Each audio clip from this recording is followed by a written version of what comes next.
We know research out there that would show you that the more you tell a youngster that drugs are evil, the more they're likely to try them.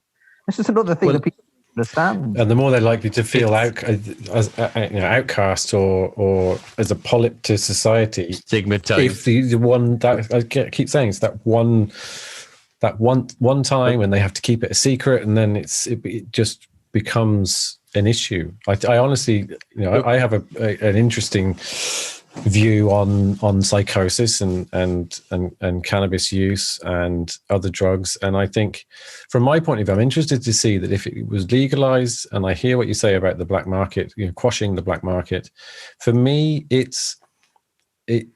and Gerard Rowe, I'm interested to speak to Gerard Rowe about this as well, because for the youth not to have to access what they're going to do anyway from someone who's probably also got a bag of pills and some cocaine or whatever, if it's regulated, then yes, we can tell children, look, same as alcohol, same as cigarettes, there's an age limit. You go to a specific shop. But if they do get some on the black market, or if they do try and, it's more likely to be from stealing dad's stash somewhere than it is from a guy who's got a bag of pills on a street corner.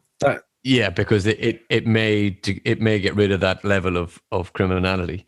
The prohibition being lectured about the ills of a prohibited substance is the equivalent of getting sex education off the nuns and the priests in the 70s and the 80s in school. Like, you have to. I understand from one side of it the Pandora's box question. If we legalize cannabis, it's just going to lead to more depravity and more of this and more of that. I grew up in a very strict Catholic house, and up until first year in college, I was dragged to mass every week. And when my father was dying, he was in Beaumont Hospital, and they gave him cyclomorph. And cyclomorph is a relaxant and a morphine type thing. And he starts calling out numbers to my brother and sister, and says 7, 11, 4. And they're like, Dad, what is it? What is it? And he says, it's the lotto numbers. Write the lottery numbers down. He got the shot anyway, and he said, oh, this stuff is great. And my brother and sister were taken aback. And he says, this is just like acid. And my brother and sister were like, oh, Dad, and he was like, and I smoked pot too. Now, this is a 66-year-old man who had lived through the 60s. He told amazing stories about my uncle, who was always seen as the stoner, and he tried it. And I would say that it's been here for a long, long time, and it will be here for a long, long time to come. And that without that balance between seeing the data, because they can always make it illegal again. Yeah, I agree with you, actually. What they don't realize is, if we said, well, like I say, what we'll do is we're going to make cannabis legal, but what we're going to do is we're going to have a team of people researching this drug now. We're going to make sure that we have outlets. We're going to make sure that people can have X number of plants. We're going to do all that stuff. And we're going to do this for probably, we're going to say, have to give it a good period of time. Let's say at least 2 years, possibly longer, but just let's pick a reasonable amount of time.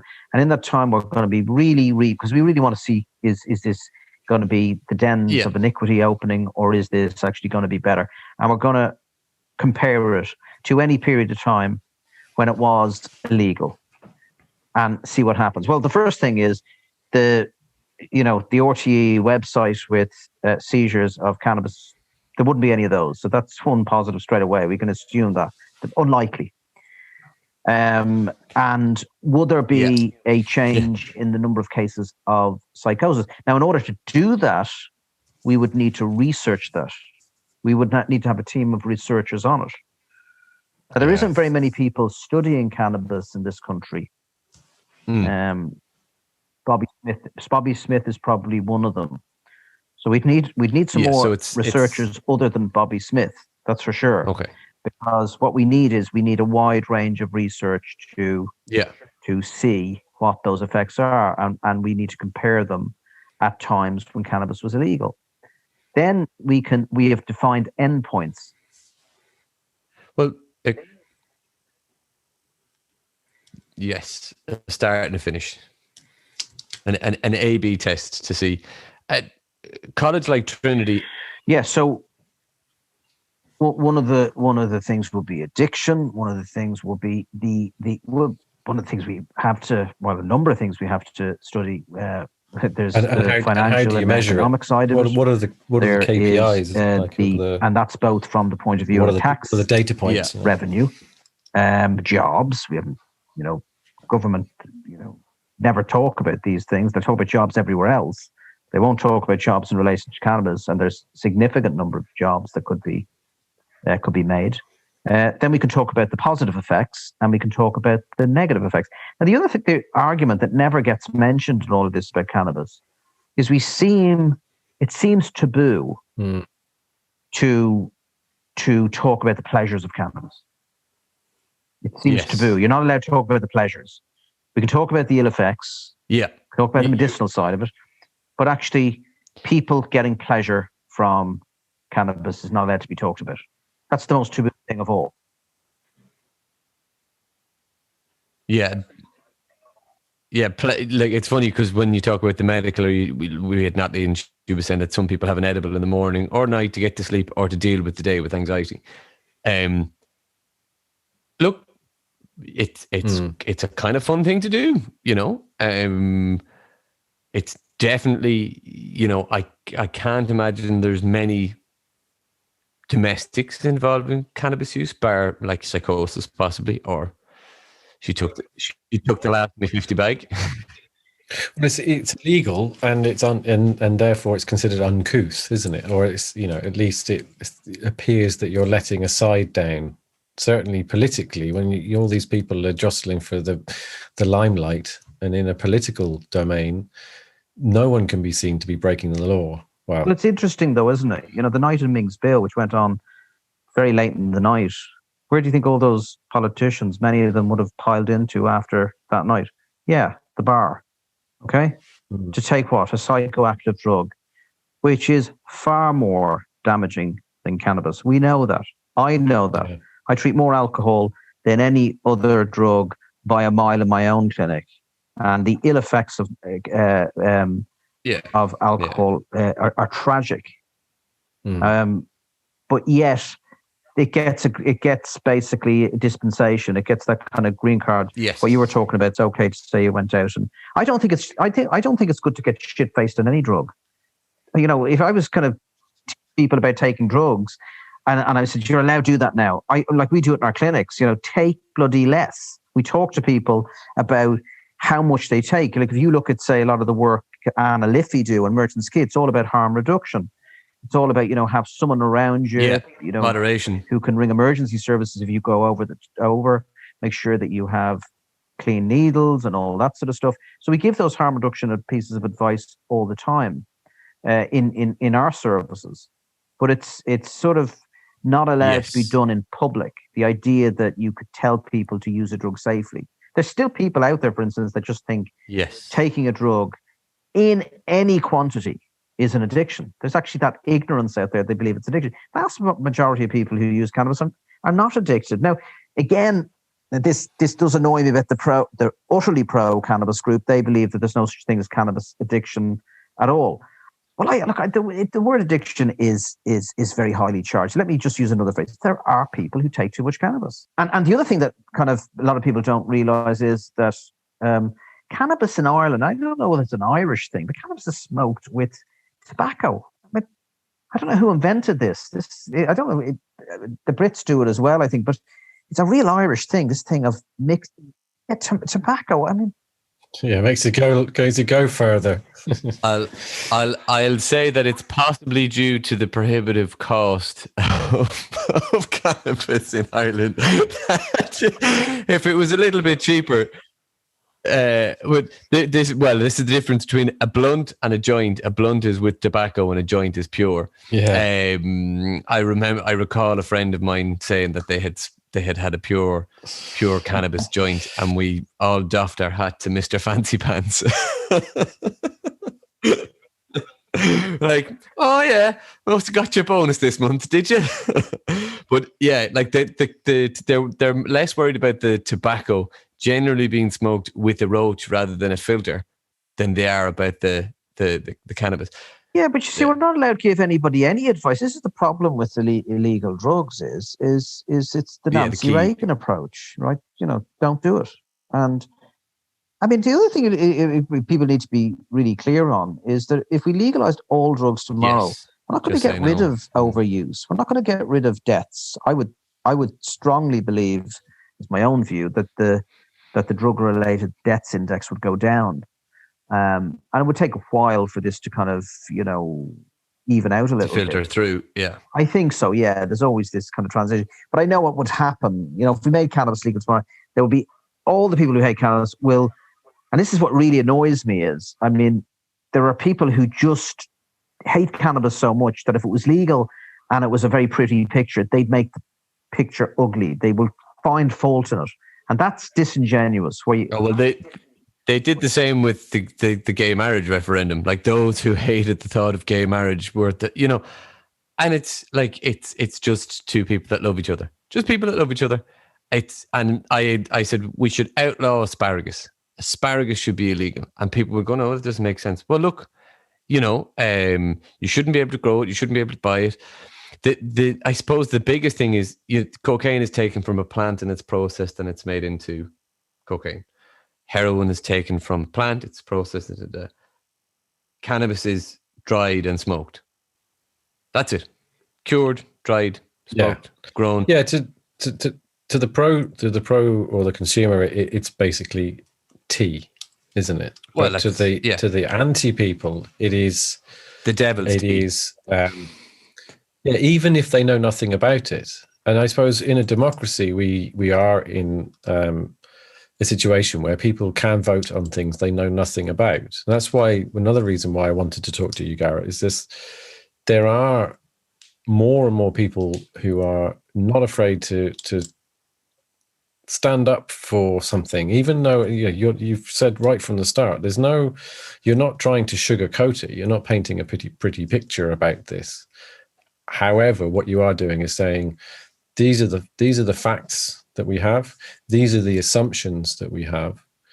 And I remember that literally the first thing you said on Gino Kenny's thing was, I think Gino asked you why it was illegal, and then you just straight away, we should look at it. Why shouldn't it be legal? Like, there's no reason for it not to be legal. If we're trying to reach those people who have categorically cast any drugs aside, how can we reach them? How can we change that misconception they have? Well, I think you have to remember that there's a younger population coming through. If you look at all the journal.ie, and I know it's the numbers aren't huge, but they're sizable enough. But I think the general feeling is that the younger population now, just plug this in, they would prefer to see this drug legal. They're not as square and conservative as their predecessors. So I think young people need to step forward into this debate. And if you think about it in the Gino Kenny thing, where were all the young people? In Ming Flanagan's bill, this was played out in the Dáil in a very sort of conservative kind of closed mind. Yeah, I mean, closed minded. I mean, misinformation. And the other thing that really distressed me about Ming the night that was it, the disrespect shown towards Ming Flanagan was disgusting. Yeah, quite frankly, it was disgusting. That he was the lazy stoner bringing this bill so his buddies could all get stoned together, and in the same breath you had TDs that were present that were later done for bribery and claiming expenses that shouldn't have happened, and they caused quite a lot of harm to Ming, his reputation. Yeah, but exactly. And AJ's kind of said it. How do we get to the point where the conversation has evolved? So, from a medical standpoint, do you feel there's more pros than cons for the legalization of cannabis? Far more pros than cons. Yeah. And how so? In the same way that the ardent pro-cannabis user and proponent can be categorized as lazy and uninformed, the anti-cannabis side is exactly the mirror image of it. Not willing to inform themselves fully on the facts, not willing to acknowledge the pros, whereas the pro side are not willing to acknowledge the cons. What is the one-liner, lazy, conservative turnkey that we get to unlock not the support of it, but the conversation? So what do we say to have you seen the medical results? Have you seen the positive results? Well, let's look at this as sort of another way, make a comparison, right? Because COVID-19 has dominated our lives over the last 12 months. Look what the government were able to do in a very short space of time. And even in my own job, a lot of the stuff that we fought for years and years and years, like electronic prescriptions and easing of a lot of the stuff we do, was done in a heartbeat because of COVID-19. We have this scare now about the AstraZeneca vaccine, which the blood clots, and now they're going to put that right within a few days. And yet we keep hearing about it. Cannabis has been around for thousands of years, and we're hearing about what will happen, and this is as if like this is a new drug.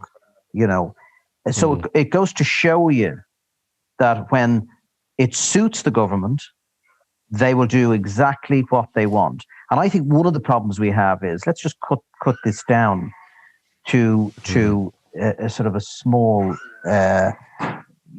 narrow kind of area. And that is that in order for this to change, you have to remember that sitting in a book somewhere in the dole is a statutory instrument.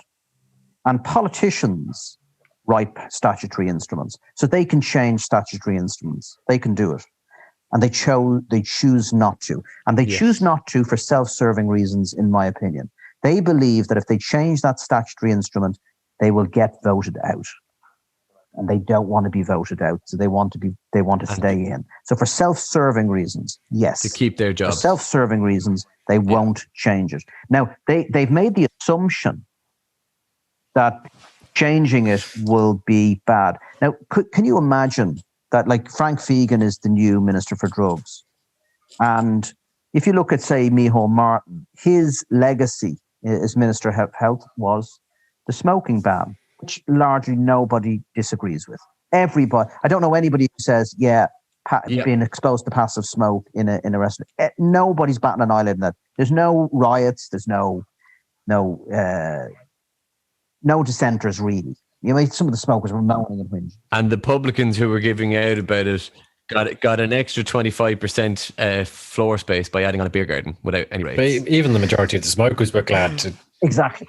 So what I think when Garrett was saying, and you can correct me if I'm wrong, when you were saying that we need the generation that are interested in this to get involved, we need the conversation to start at the community side rather than the political side, because the political side have already shown they're not willing to talk about it. So the community side is email your TD, Twitter your TD, Facebook your TD, Facebook your councillor, and by sheer volume, it could carry through from the community to the political, rather than what generally tends to happen is there's a conversation about it in the political, like Gino's bill, like Ming's bill, it goes then to the floor and then it doesn't even get to the public because the politicians have ruled. So it needs to come from the community side, the younger side. Yeah, the problem I have with, the local community and this, that, and the other, still all a little bit wishy-washy. I mean, at the end of the day, the people that can make the change are the politicians. And this doesn't let's be real about this. Okay. And a lot of us are guilty because we get angry, you see. So what happens is when you get angry, that's depicted in the media as just disgruntled people who just want to get stoned, liberal doctors like me who, I've heard it said, oh, you only want to legalize it so that, you can make a fortune in medicinal cannabis. I want to put the record straight on this. I treat addiction. So I treat the fallouts of cannabis. I've no interest in getting into prescribing cannabis. A lot of people don't realize that. I've had people ringing me up. Can you get me? I need medicinal cannabis. I've no interest in prescribing. I don't have time. My whole area is treating addiction. That's what I do. So they're completely they've misread me. Totally. Your passion is treating addiction. And the reason I've been, obviously the medical side of it, without a doubt, interests me because I see people in chronic pain and all sorts of other conditions. But really the part that really distresses me is I have seen the effect that just simply making that drug a criminal offense. I've seen the effect it has on people's lives. And that's what I want changed straight away. That's the low-hanging fruit for me. Nobody should be criminalized for simply possessing a drug. A plant, yeah. And people say, well, what about the big drug dealers? I mean, I remember a number of years ago, the Irish Medical Organisation, they had a press release about their position, and their position was that anyone who was caught dealing goes to prison for life. I couldn't believe what I was hearing. Now, I had to dissociate myself away from that because a lot of people don't realize that most dealers don't have horns.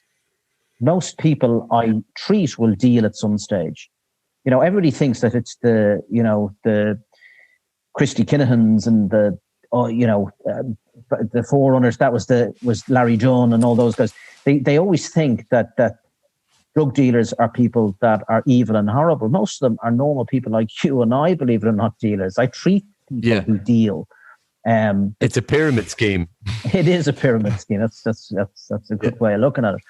You see, the other thing about it is if you're not interested in a particular area, it's not your bread and butter, or you're not dealing with it on a regular basis. I do, because I work in very marginalized community treating, I suppose, poly drug use, but heroin use and heroin addiction. And I see it, but a lot of people are for instance, I've often said that if drug addiction and injecting drug use and in cannabis use was destroying places like Foxrock and Aylesbury Road, they'd legalize it. There'd be uproar. Yeah. But the communities that are getting decimated don't matter. They don't figure. They don't care about them.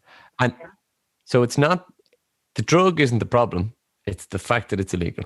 The legal framework surrounding the drug is where all the harm comes. Where the misery it's where the misery comes. The majority. Yeah, no, not all the harm, obviously. I mean, we know from alcohol. But we've got it wrong with alcohol as well. And it's not just about the legal framework of alcohol in terms of minimum unit pricing and advertising, but we have other problems with alcohol in this country. We don't know how to enjoy ourselves without alcohol, which is very sad, I think. Or certainly we don't know how to enjoy ourselves with drinking loads of alcohol. I mean, we have a different approach to alcohol than our European. I'm very fortunate that we spend a bit of time in France and Spain, and alcohol is with a meal. Alcohol, if you're going on a heavy night, you're probably having a substantial meal with it. Okay, we don't have the climate. We probably don't have the infrastructure in terms of the gastropub thing, and there's all this conspiracy that the government wants to get rid of the pub and only keep the restaurants, whatever. But we have a difficulty, and we'll have the same difficulty with tobacco, and we have the same difficulty illegally with cannabis and cocaine and MDMA and ecstasy and heroin. Doesn't matter what it is, there's going to be a problem. But if the regulation is there, it gives us safety barriers. It keeps us between the ditches, and those who go over the ditch will be fewer, and we'll be able to care for them better. Yeah, well, one of the things that would be interesting, if you legalize something like cannabis, is it will be no longer a problem for a lot of people to come out and talk about it. For instance, my own profession wouldn't be hiding anymore. I mean, I was talking the other day about electronic cigarettes, which I'm a big advocate of.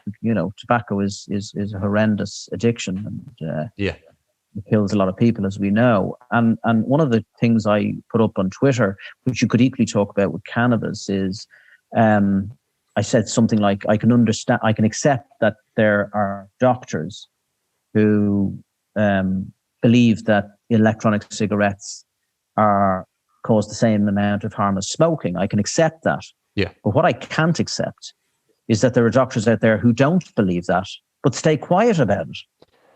I don't understand that. I understand that there are people who feel the way I do, but they don't talk about it. And then I got all this stuff about, job law, they lose their job, stigmatized. I said, give me a break, will you? I mean, I didn't lose my job. Yeah. Why would they lose their job? You can't be fired for having an opinion.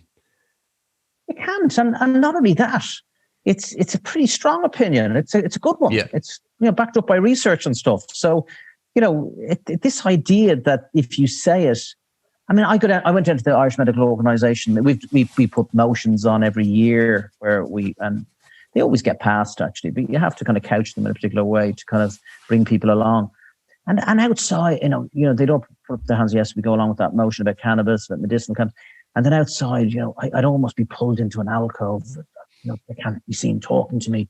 I agree with you. Are you the pariah in the IMO when you're at in terms of drug policy? Are they saying, because we had this conversation with Natalie and we were saying, Natalie, you've just done your master's in law and you had to be supervised by your peers in the law department. Like, what did they say to you? What did they say? And she said, well, they were all pretty open-minded about it and we were allowed to have the discussion based on the legal basis. Are you saying that they're not having the scientific discussion, they're having the emotional discussion? Well, to give the IMO itself, the organisation itself, its credit, it allows us to put in our emotions. It doesn't reject them. It lets us go up and talk. So the IMO, the organisation itself, is fine.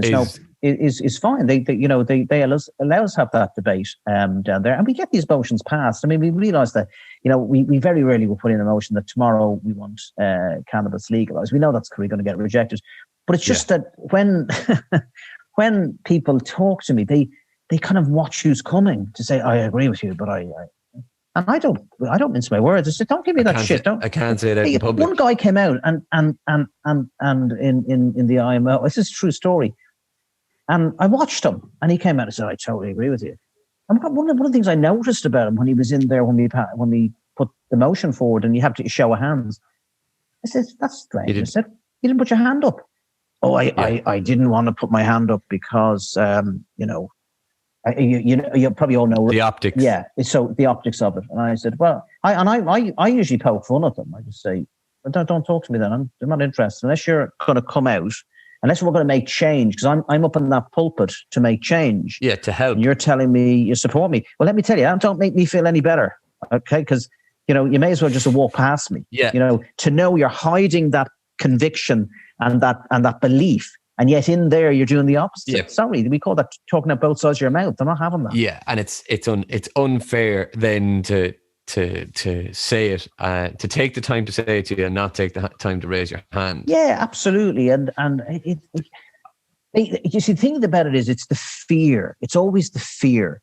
It's the fear that something, I keep telling them, why, if the fear is as bad as you say it is, how come I've done it and nothing's happened?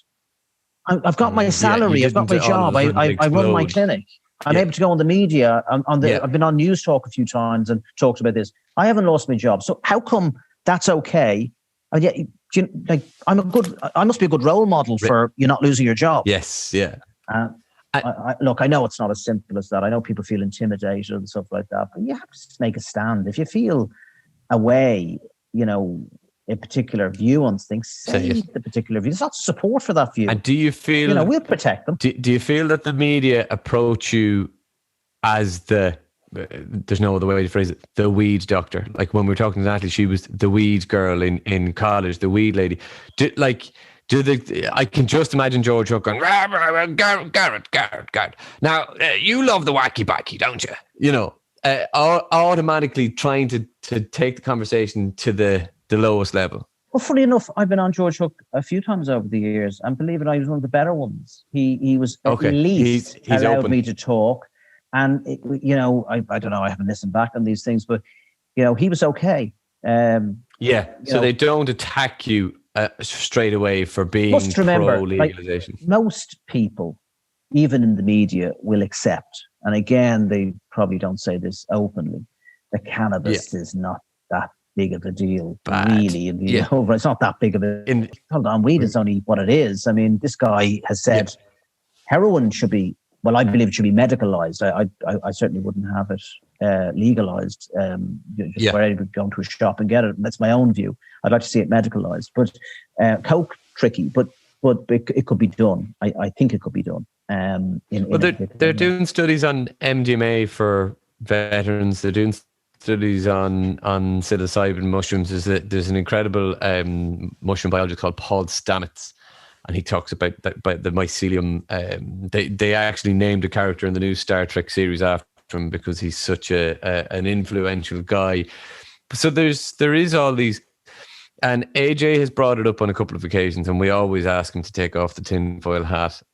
Is the prohibition of cannabis propagated by the pharmaceutical companies, or would they just see, well, this is like, we can grow it for a couple of dollars a bud and sell it for $1,000 a bud? Like, if it was monetizable like that, is there pushback from the pharmaceutical side of things? Because AJ always says to us, is it the pharmaceutical companies that are keeping it out?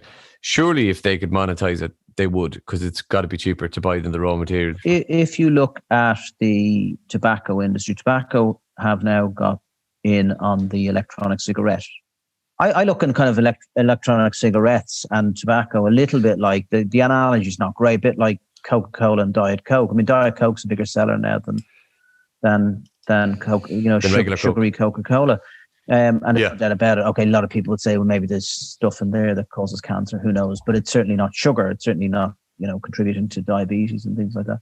So it's the difference. Yeah. So I believe you're right. I think that I don't see the pharmaceutical industry as necessarily downing cannabis.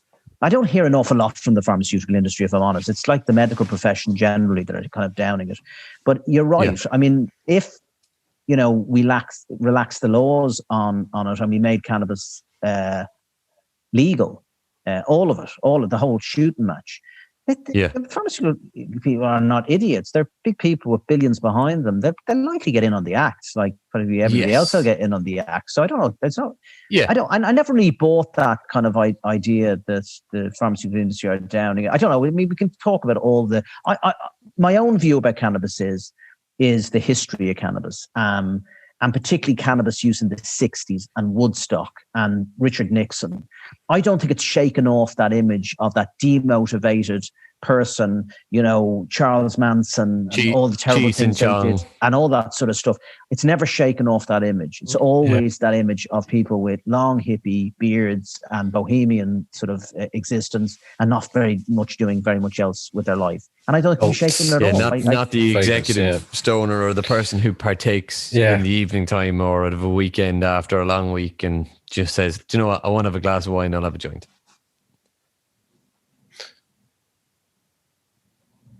And we said interesting thing, So you said earlier on that the,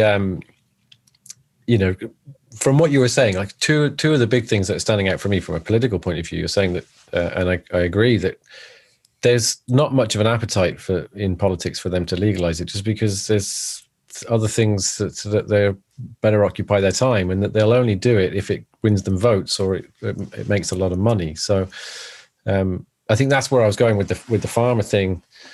Obviously, you can't help. There's so much noise and chatter about the legalization of cannabis and what it could do and why, how to do it and why.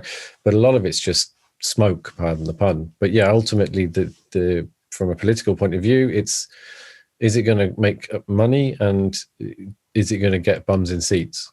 Just on the money side of it. I mean, this is one of the problems is if you look at a lot of the doctors and a lot of the cannabis detractors when they're on Twitter, they talk about big cannabis and commercialization of cannabis and this and that and the other. My view on that is so what? Yes. Of course they're going to try and make money out of it. The publicans try and make money. Everybody's trying to make money. Why would cannabis be any different? Why are we apologizing about that? It has to make money. Yes. If it's going to be successful, it's got to bloody make it. The drug dealers are making money. So why?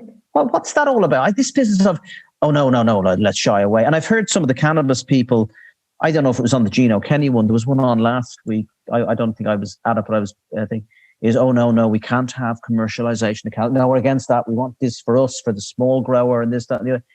That's not the way life works. Yeah, and the big guys will come in. There's no doubt about it. Yeah, and there's space. We've seen it in most other industries. The craft brewery, the craft butcher.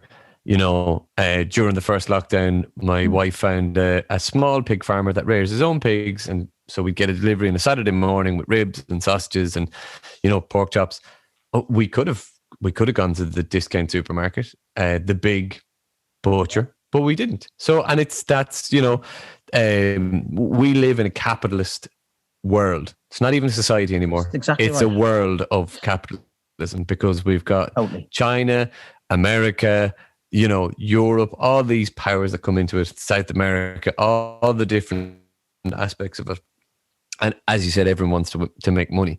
So for the political side of it, I just can't understand why we can't legalize, regulate, reform, you know, take the revenue, deal with the issues that it causes. If it causes more problems than it does solve solutions, kill it.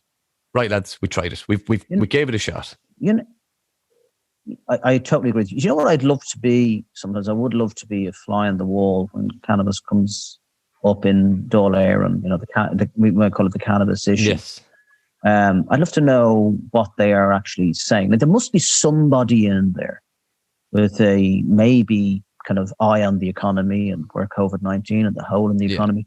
There must be somebody in there saying, you know, lads, there's a fucking earner in this. There's an earner in this.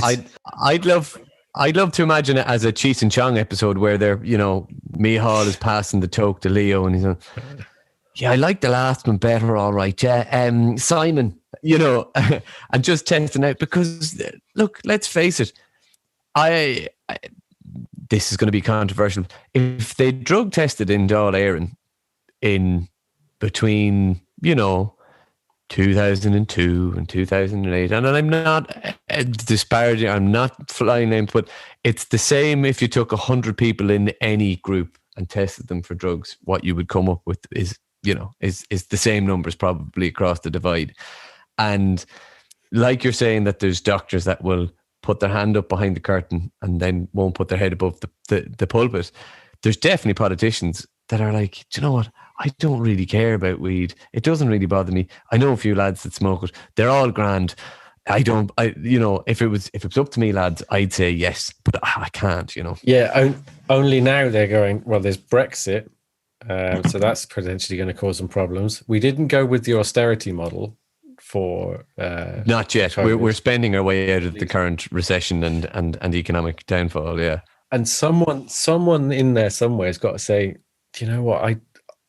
I tried a few joints in college, and I've been doing the numbers, and it looks to me like we could actually probably supply shitloads of jobs.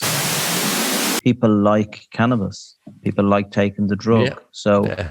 You know, you're stopping people taking what they like. Why do we do that? Why do we stop people taking what they like? And bearing in mind, the vast majority of cannabis users don't have any problem with it at all. None. Yes. You know, I as a doctor, I often say to people who come to me, he says, look, your problem isn't cannabis, it's tobacco. Sort out the tobacco, and you'll probably, if you feel you're taking too much cannabis, you'll probably sort out the cannabis. But we have this idea that no, it's not. We can't let you enjoy cannabis. You're not allowed to enjoy it. It's evil. Your clinic treats a wide variety of addictions. What percentage is, without betraying any confidence, what percentage is cannabis? What percentage of those cannabis users are under 18 and between 18 and 30? Is there a kind of a smaller kind of denomination than percentage? I wouldn't be able to put it into numbers. It's so small. And I people have said to me, half joking, but probably half serious, Garrett, is your views on cannabis why hardly anybody comes to see you for cannabis? Okay. Yeah. you know, the funny thing is, I see most people who come to me for cannabis because of problems with the law. They need reports, and and the issue is the illegality rather than the actual drug. I do treat people for cannabis, and sometimes in the course of that treatment, I realize that there's a whole lot of other crap in their life, and actually, in a strange sort of way, I look at their cannabis use and think, you know, they're probably getting an awful lot of benefit from the cannabis use in their particular cases, but they've been conditioned to believe that cannabis is causing the problem. And you only understand these things when you're in a room with someone and they're pouring their life out to you, and you realize that cannabis isn't the problem here. They're imploding essentially under various different pressures. Right. And I was saying this on another podcast as well, and I'm glad you mentioned it, is that I see cannabis as more of a catalyst towards psychosis if there's an underlying problem. Now, I don't have any medical background. I have a good bit of personal experience around that. And I think it can certainly be unnerving to an older generation who are raising kids with that absolute 100% drugs no policy. And when those younger generation were growing up under these very strict rules and regulations, they had that burden of feeling like they had to, they couldn't contain that psychosis. Yeah, they had to. Yeah. So I see it as a catalyst. And in much the same way that alcohol or anything else could be a catalyst. Is that what you mean? Like it's that, Well, the substance isn't necessarily, and by and large, with something like cannabis, it's not. It's a very cerebral experience. Well, it's not a toxin in the same way that cocaine or heroin or LSD it doesn't have as severe effects. And I think I understand what you're saying about regulating all drugs, and I see the benefit of that. But I do think that also that the cannabis needs to be removed from the illicit substances list. And I mean, the conversation to people who are just anti-drugs, they consider cannabis and heroin to be one and the same thing almost. And I think I think you see, I suppose we fall into this trap of believing that if you look at the scheduling of drugs, we kind of go, well, the most evil should be outlawed. We shouldn't allow them, and then we'll go down the pecking order. But we know that the scheduling of drugs is a mess.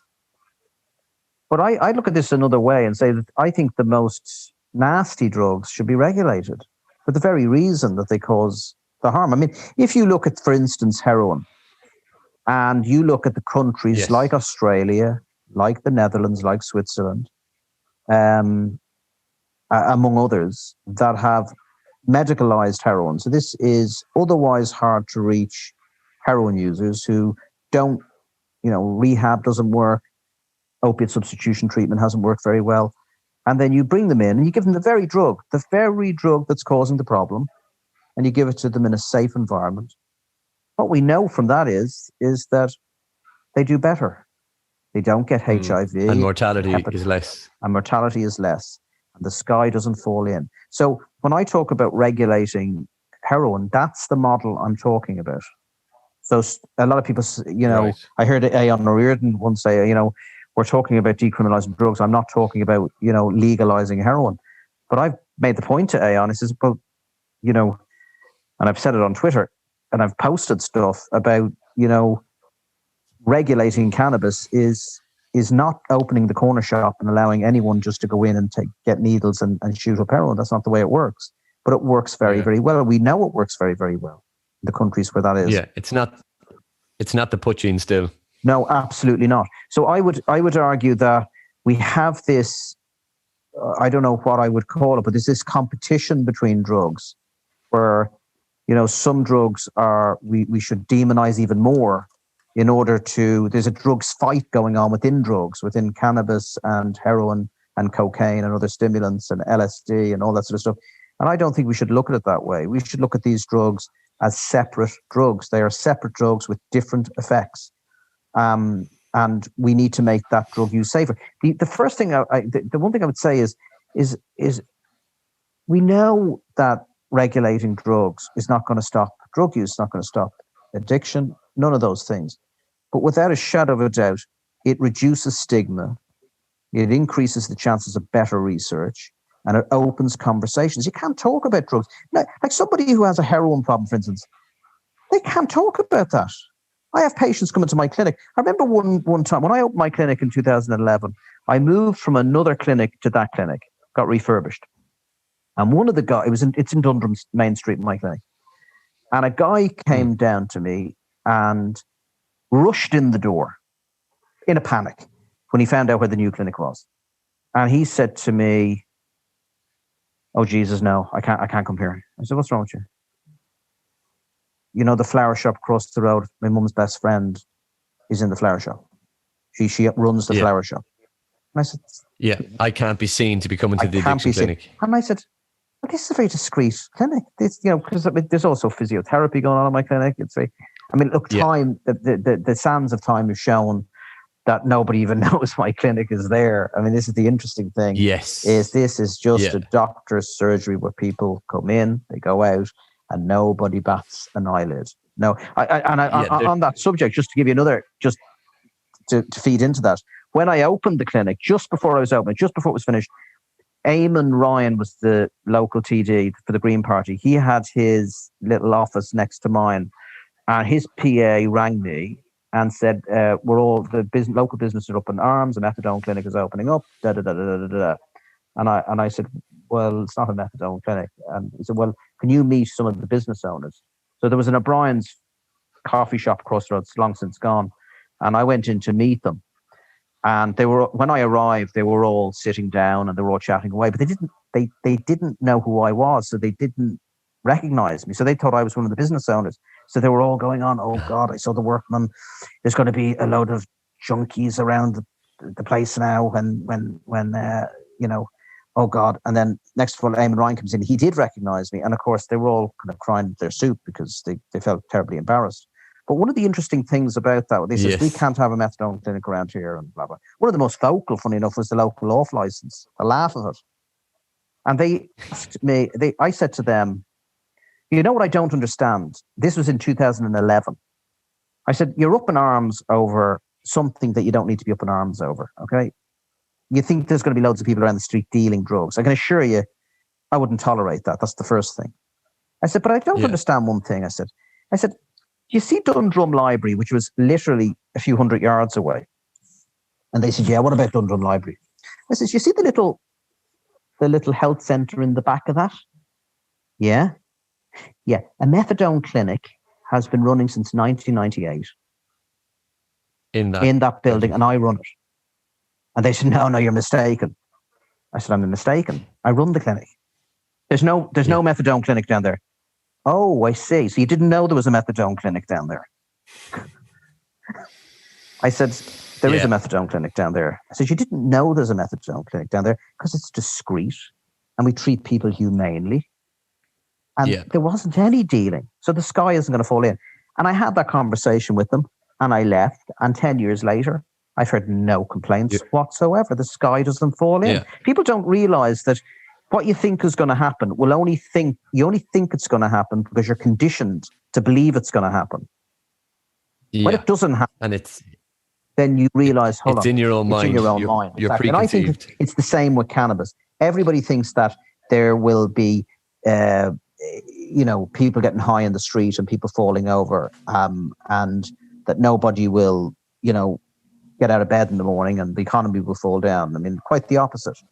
But unfortunately, there's some influential people in the medical profession who are kind of perpetuating that myth, and I don't think that's helpful. And it's disturbing, actually. It's dishonest. It really is dishonest. Yeah. I don't mind people having a contrary view to mine, but I do at least expect them to be respectful, and that's one thing that Twitter isn't on both sides of the debate. It can be a bit of a. You're just not getting a respectful. Yeah. The keyboard warriors.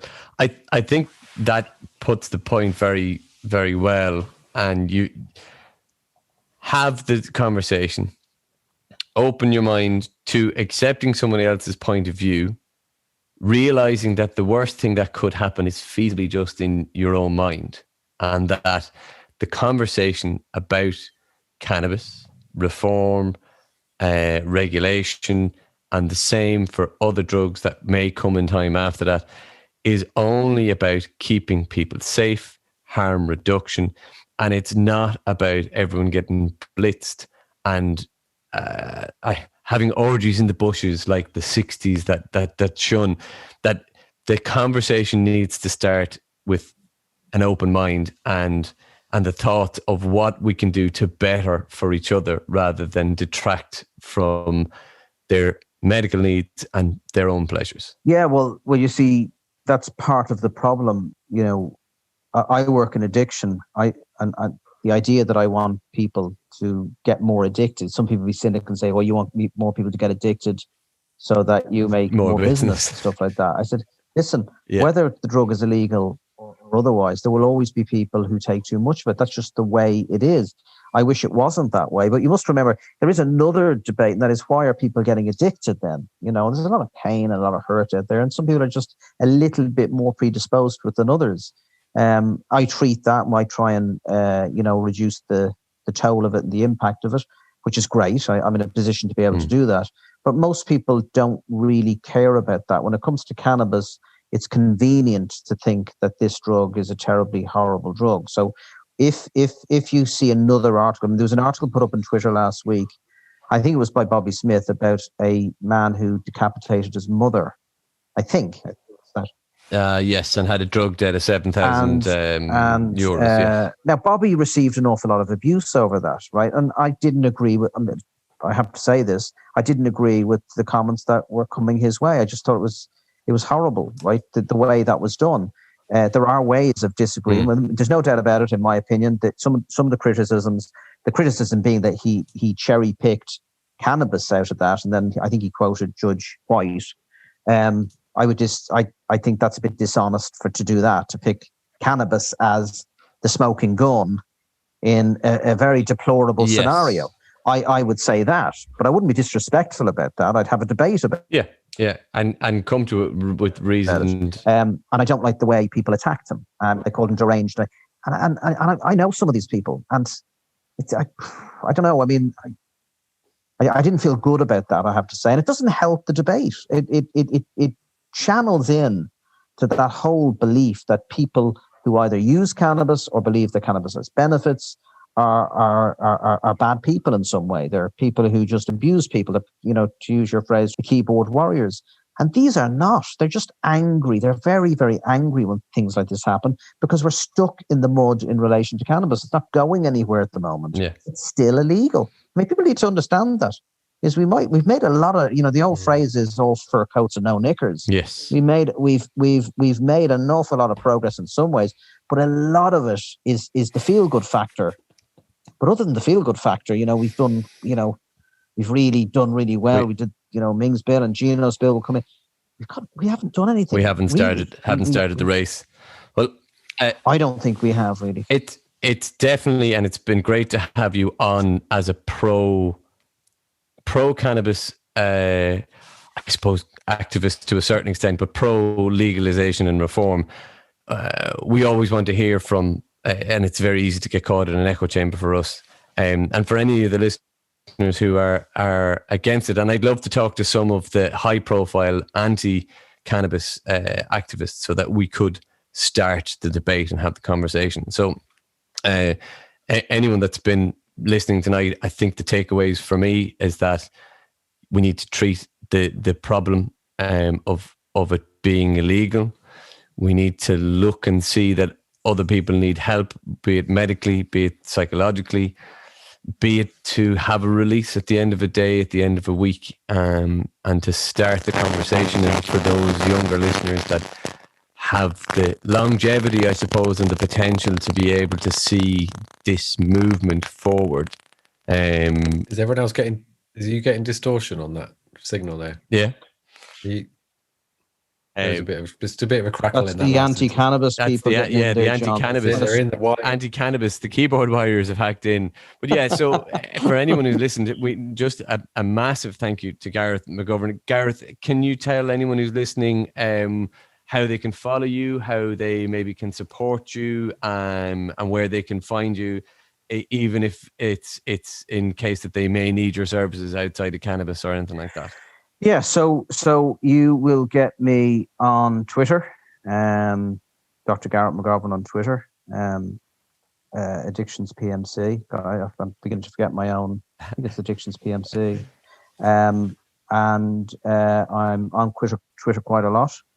www.prioritymedicalclinic.ie, and by all means get in touch with me. I don't prescribe cannabis, so I want to tell people that I can't prescribe cannabis, and I probably won't be prescribing cannabis. So people who think that I'm going to get into this kind of industry, I'm sorry to disappoint you. Addiction is my game, and that's where I'm staying. So I'm going to put that on record. And I want people to understand that I have no skin in the game other than to see rational, sensible laws around not just cannabis, but other drugs to reduce their harms and the impact on people. That is it. I do not have any other agenda. Nil. And good man. Great. Well, AJ, you will put up a link to Dr. Garrett's Twitter and website. I will indeed. Gareth, thank you so much. It's been really good to have an open and frank conversation, and somebody who's not afraid of a bit of a challenge on the pros and cons of the current legislation and the current the state of cannabis and other drugs in Ireland. And for anyone who's listening, follow Gareth on Twitter and check him out. And do, by all means, if you find somebody that is in a position that needs the kind of professional help that Gareth or someone like him can offer, do not be afraid to approach him. Do not be afraid to approach a professional if you're feeling the ill effects of any addictions. That the use not abuse, use not abuse, and that the conversation, the start of the conversation is the hardest, and the end of the conversation could be the healing part. So yeah, get in touch, and so much for taking the time to talk to us this evening. Yeah, thank you very much, Garrett. Thanks, lads, and look forward to the feedback. And it's been a real pleasure coming in tonight and talking. And listen, best luck with all the podcasts. And cheers. And we'll talk soon. Cool. Thanks a million, Gareth. Thank you very much. See you, all the best. All right. Bye-bye. Take care. Take care.